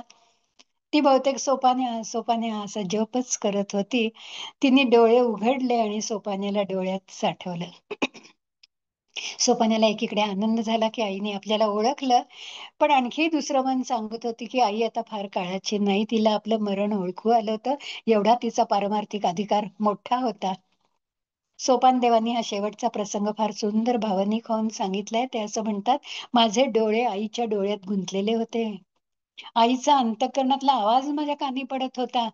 पण असं असूनही आई इतक्या शांतपणे देवाला प्रिय झाली की ती कधी गेली ते मला समजलं सुद्धा नाही.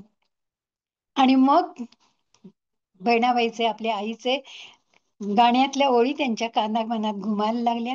देव कुठे, देव कुठे, आभाळाच्या पलीकडे. आपली आई केव्हाच आभाळाच्या पलीकडे जाऊन पोचलेली आहे. तिच्या इच्छेप्रमाणे पुढचे सगळे जी काय कर्म आहेत ती सगळी केली.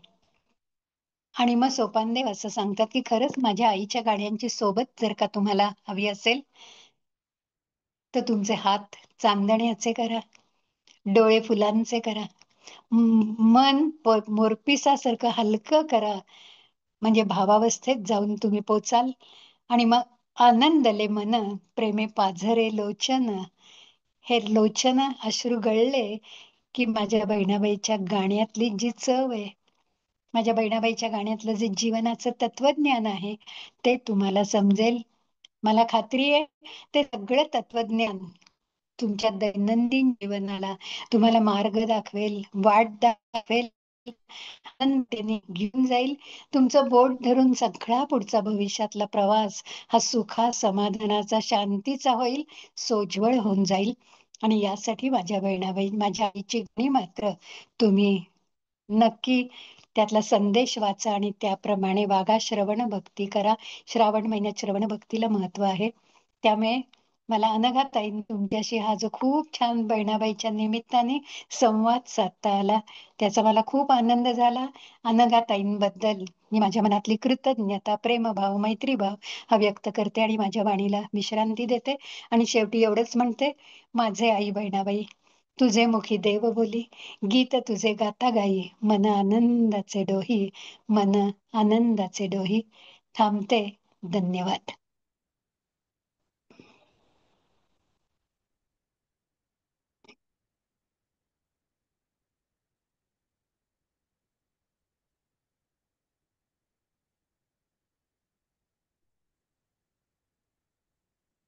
बोलण्यासारखंच नाही, तुम्ही इतकं अप्रतिम सांगितलं आहात. पुस्तकं त्यांच्या माझ्याजवळ आहेत, कितीदा वाचलं होतं, पण असं कधीच कळलं नव्हतं. फार सुंदर, खूप त्यातनं शिकायला, फार सुंदर. खूपच सुंदर. आणि तुम्हाला अगदी नमस्कार, मनापूर्वक नमस्कार, फार सुंदर. अगदी अगदी खरंय. डॉक्टर आरती दातार, तुमचं म्हणजे पाय पकडून तुम्हाला साष्टांग दंडवत घालावा असं वाटतंय. अख्खं सेशन एक ध्यान होतं. अख्खं सेशन एक ध्यान होतं. आणि तुमची भाषा आणि तुम्ही जे किती सुंदर, म्हणजे आज आमचं हे 100वे रेकॉर्डेड सेशन आहे आणि त्यासाठी तुम्ही आम्हाला लाभलात हे आमचंच भाग्य आहे असं मी समजते. आणि अनघाताई, तुमच्या लक्षात आलं की नाही माहीत नाही, पण त्यांनी आपल्या मेडिटेशन सेल्फ केअर ग्रुपला एक नवीन नाव पण दिलं सुरुवातीलाच. त्या म्हणाल्या तुमचं ध्यान मंडळ.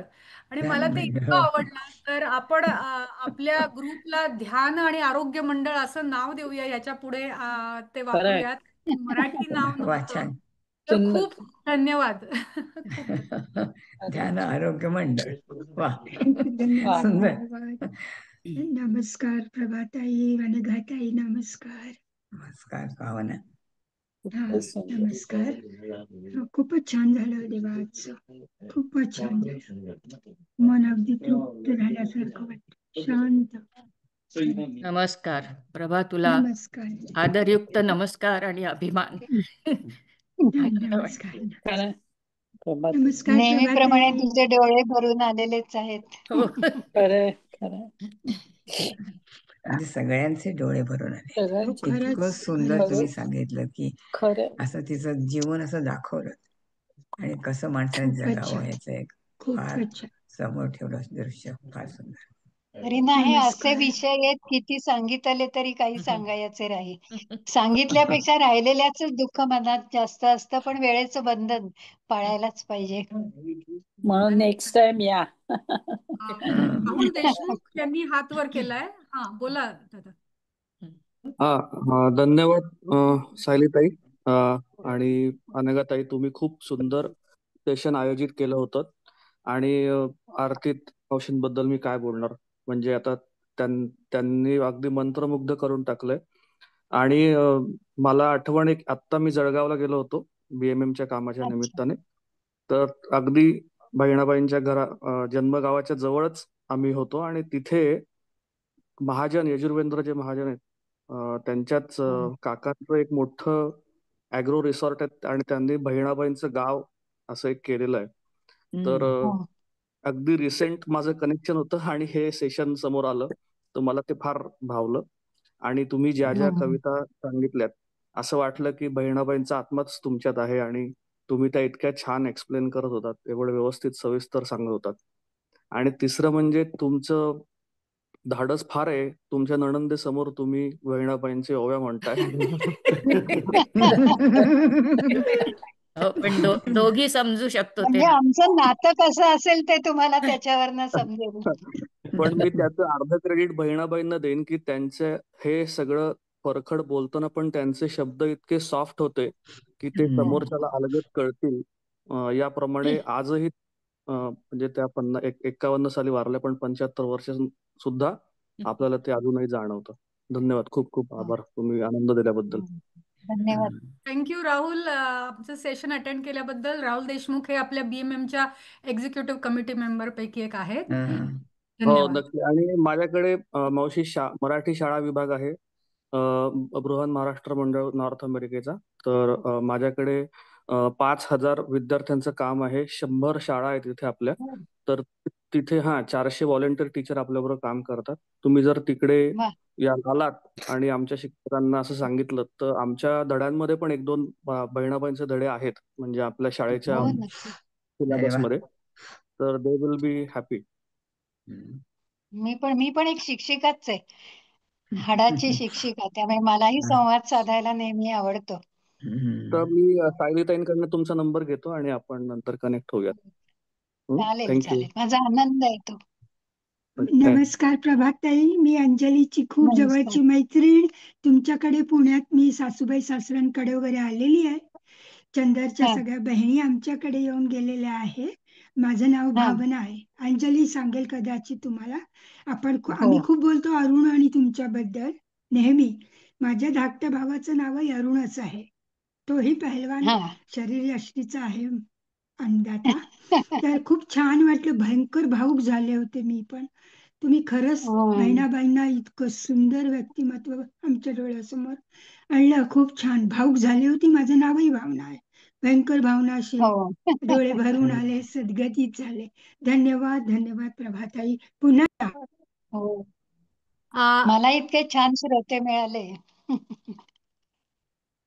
आई तुला बोलायचं? हा बोल. आरतीताई, खूप खूप मनापासून आनंद झाला तुमचं प्रवचन ऐकताना. आणि तुमचा व्यासंगही दांडगा आहे. आणि तुम्ही मनापासून जे बोलताना त्यातला जो ओलावा आहे तो स्पर्श करून जातो. आणि ऐकताना आमचे डोळे भरभरून येत होते, कान तृप्त झाले आणि मन आनंदाने भरून गेलं. मनपूर्वक धन्यवाद. खरं म्हणजे शब्द नाहीयेत. खरं हम्म. सुंदर. नाईस. मी एक आरती ताईंना बोलले त्यांच्याशी. पटकन माझी आठवण सांगते. माझे आई वडील नाशिकला सोपानदेवांच्या वाड्यात राहत होते. हो, हा नाशिकला. आणि ह्या जेव्हा म्हणाल्या की बहिणाबाईंवर बोलते, अरे म्हटलं केवढा योगायोग आहे. कारण आई स्वेटर शिकवायला ह्या सोल्जर्सना जायची. तर मी अगदी लहान होते तेव्हा हे आली, जीप आली की ती निघून जायची. मग माझा लहान भाऊ रडायला लागायचा, तर सोपानदेव त्यांच्या घरी घेऊन जायचे आणि मग जादू दाखवायचे झोपाळ्यावर बसून. आता एवढं इतकं डोक्यात ठसलेलं आहे. आता म्हटलं अरे वा, हे मला इतकी आठवण होती की त्यांचं मी हे जावं नाशिकला, पुन्हा ते घर बघावं. ते काही जमलं नाही, पण वा, फार छान. खूपच छान. आपण वेळेअभावी इथे थांबूया. पण अलका, मी तुला विनंती करते की पुढच्या आठवड्याच्या आपल्या कार्यक्रमाची तू माहिती दे. शुअर सायली. आणि आरतीताई, सर्वप्रथम सगळ्यांनी बोललेच आहेत, पण आपल्याकडे फक्त ऑडिओ बुक हा कन्सेप्ट असतो. तुम्ही ऍक्च्युली तुमच्या आजच्या बोलण्यातनं ऑडिओ व्हिडिओ म्हणजे ते सगळे प्रसंग असे झप झप झप झप झप समोर येत होते. जे काय तुम्ही सांगत होतात, टोटली. म्हणजे आमचं जसं सायली म्हणाली, it's our honour to have you on this platform. Sir, आता पुढच्या जे रविवारचं आपल्याकडे प्रेझेंटेशन आहे ते आहे आपल्या एक वेगळा समथिंग डिफरंट, जे आधी झालेलं नाही आपल्याकडे. आणि ते आहे आपलं आकाशिक रिडिंग आणि कार्मिक हिलिंग वरचा सेशन. सगळे आकाशिक रिडिंग आणि कार्मिक हिलिंग, जे मनीषा कोरडे ज्या रिचमंडवरनं आपल्याला जॉईन होणार आहे. ती माझी खूप जवळची मैत्रीण आहे. आम्ही कॉलेजपासून एकत्र होतो. आणि ती स्वतः हायस्कूलमध्ये, एका चॅलेंज्ड हायस्कूलमध्ये बेसिकली मॅथमॅटिक्स शिकवते. सो तिचा ह्याच्यातला व्यासंग बराच आहे. ती अनघाताईंची पण मेडिटेशनची शिष्या होती. त्याच्यामुळे we are looking forward for a different session on next Sunday. तो नक्की जॉईन व्हा. Something different to see. Thank you. आणि आरतीताई, तुम्ही जायच्या आधी तुमचं युट्यूब चॅनल आहे ना, त्याविषयी जर सांगितलं तर लोक ज्यांना इंटरेस्ट ते ते ते तुमचे व्हिडिओ बघतील किंवा सबस्क्राईब करतील. माझा युट्यूब चॅनेल जो आहे तो आरतीताई दातार याच नावाने आहे. मी अनघाताईंना लिंक पाठवते. त्याच्यावर जवळजवळ माझी 250 ते 300 प्रवचन आहेत. बर. सगळ्या संत कवयित्रींबद्दल आहेत. चातुर्मासात 4 महिने म्हणजे 120 दिवस त्या त्या दिवसाचं वैशिष्ट्य, नामाचं वैशिष्ट्य सांगणारी आहेत. नामदेवांचे अभंग आहेत, तुकाराम महाराजांचे अभंग आहेत, पसायदानावर 5 लेक्चर्स आहेत त्यात. त्यामुळे मी लिंक पाठवते. चालेल, धन्यवाद.